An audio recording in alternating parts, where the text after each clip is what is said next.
Pernahkah kalian membayangkan bahwa sesuatu yang awalnya hanya hiburan ternyata benar-benar mengundang yang tak terlihat? Ini bukan cerita karangan.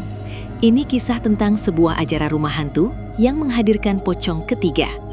Padahal, kru yang bertugas menjadi pocong hanya 2 orang. Kejadian ini terjadi sekitar tahun 2023 di sebuah kota kecil di Jawa Tengah. Sebuah event organizer lokal mengadakan acara rumah hantu di sebuah gedung tua bekas gudang tembakau yang sudah lama kosong.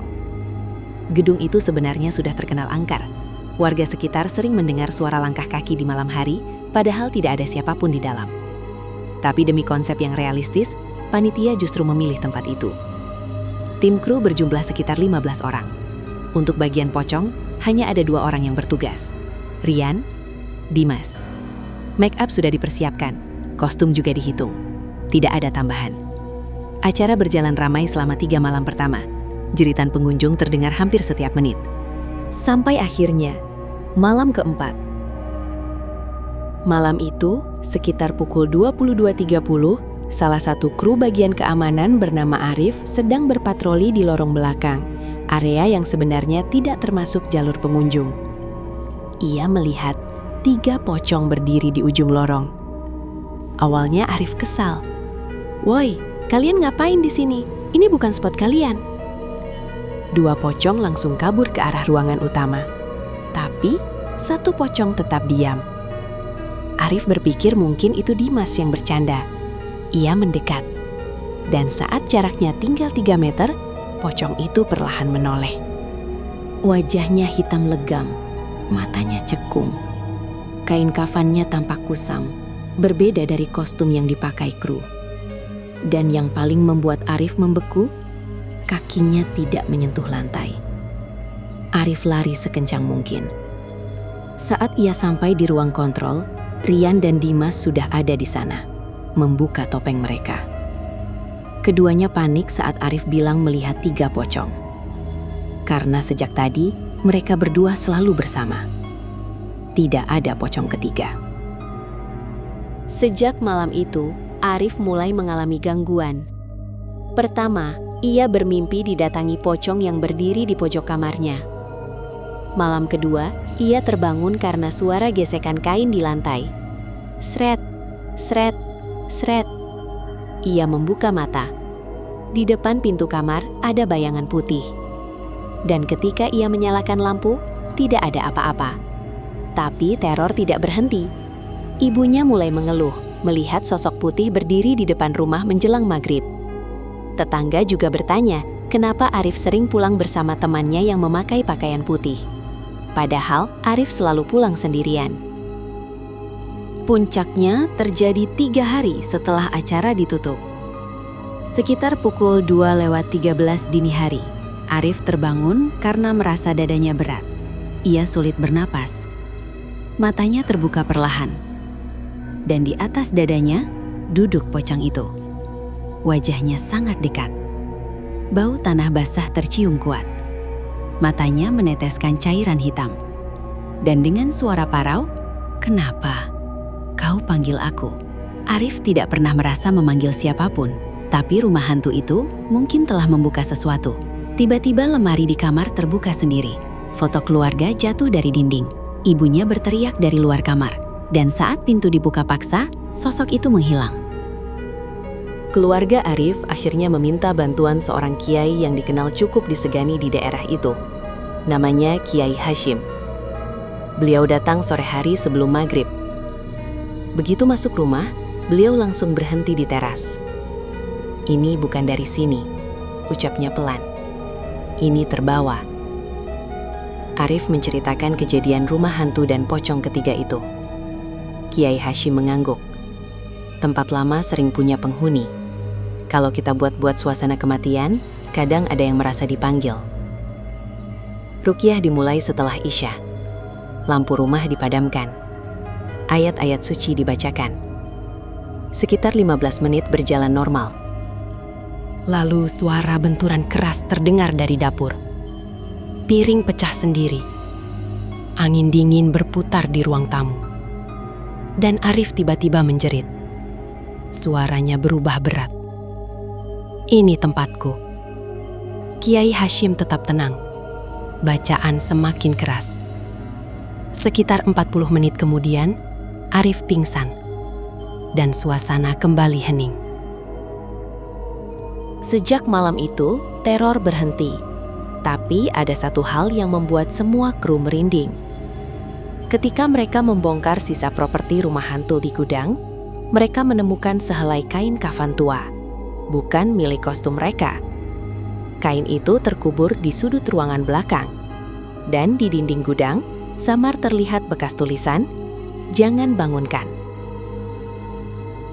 Beberapa dari kalian bertanya, siapa sebenarnya pocong ketiga itu? Kenapa dia muncul? Dan kenapa hanya Arif yang diikuti? Setelah kejadian itu, tim kami mencoba mencari tahu sejarah gedung tua bekas gudang tembakau tersebut. Dan yang kami temukan lebih menyeramkan dari terornya. Gedung tempat acara rumah hantu itu berdiri sejak tahun 1950-an. Dulu, tempat itu adalah gudang penyimpanan hasil panen tembakau milik seorang juragan kaya raya di daerah tersebut. Menurut cerita warga lama, gudang itu pernah mengalami kebakaran kecil di salah satu ruangan belakang. Tapi anehnya, tidak ada laporan korban jiwa. Sampai akhirnya, kami bertemu seorang pria tua bernama Pak Wiryo, usia hampir 80 tahun. Beliau berkata pelan, "Dulu, ada satu pekerja yang meninggal di situ, tapi tidak pernah tercatat. Pekerja itu bernama Salman. Ia hanyalah buruh angkut, yatim piatu, dan tinggal sendirian. Suatu malam, Salman dituduh mencuri hasil tembakau. Tanpa bukti jelas, ia dihajar oleh mandor dan beberapa pekerja lain. Tubuhnya dibiarkan tergeletak di ruang belakang gudang. Salman meninggal malam itu. Karena takut kasus itu menyebar dan merusak nama baik juragan, kematian Salman ditutup-tutupi. Tubuhnya tidak dibawa ke pemakaman umum. Ia hanya dibungkus kain seadanya dan dikuburkan secara terburu-buru di belakang gudang. Tanpa doa, tanpa keluarga, tanpa nama di batu lisan."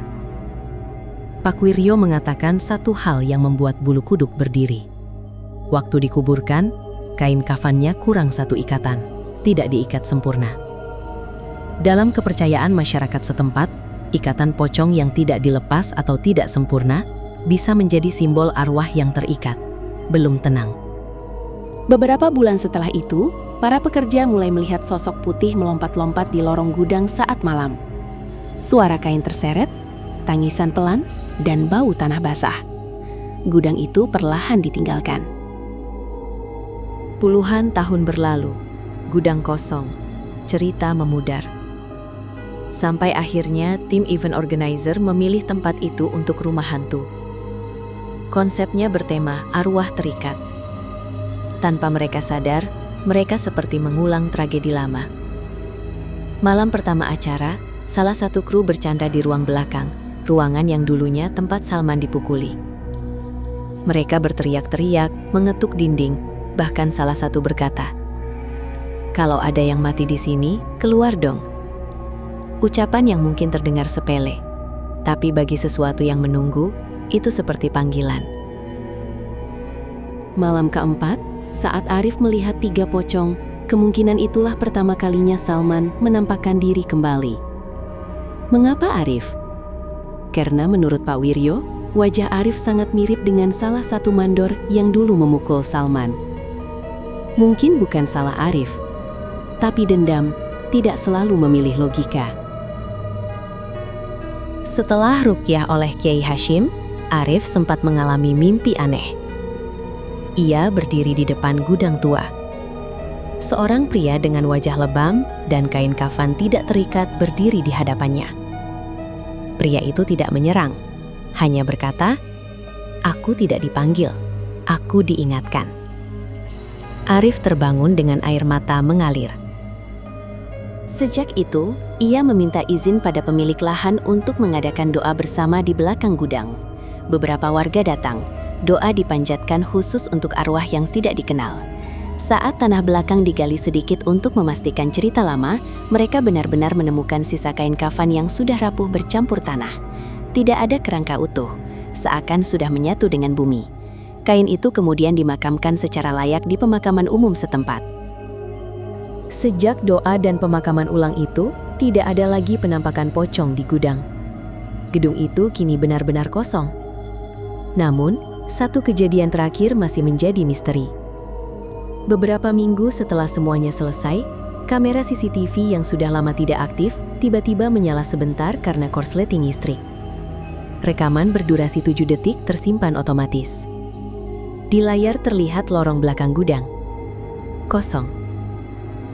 Lalu, dari ujung lorong, terlihat sosok putih berdiri.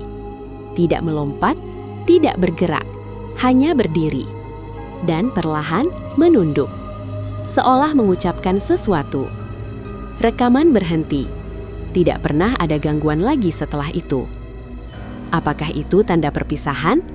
Atau hanya memastikan bahwa ia akhirnya benar-benar dilepaskan? Dalam ajaran Islam, setelah seseorang meninggal dunia, ruh akan memasuki alam barzah, alam penantian sebelum hari kiamat. Tidak ada penjelasan khusus dalam Al-Quran maupun hadis sahih tentang pocong sebagai wujud arwah yang gentayangan. Sosok seperti pocong lebih dikenal sebagai bagian dari tradisi dan budaya masyarakat. Sebagian ulama menjelaskan, jika ada penampakan menyerupai orang yang sudah meninggal, itu bisa jadi adalah jin yang menyerupai bentuk manusia untuk menakut-nakuti. Karena jin memang diberi kemampuan untuk berubah rupa atas izin Allah.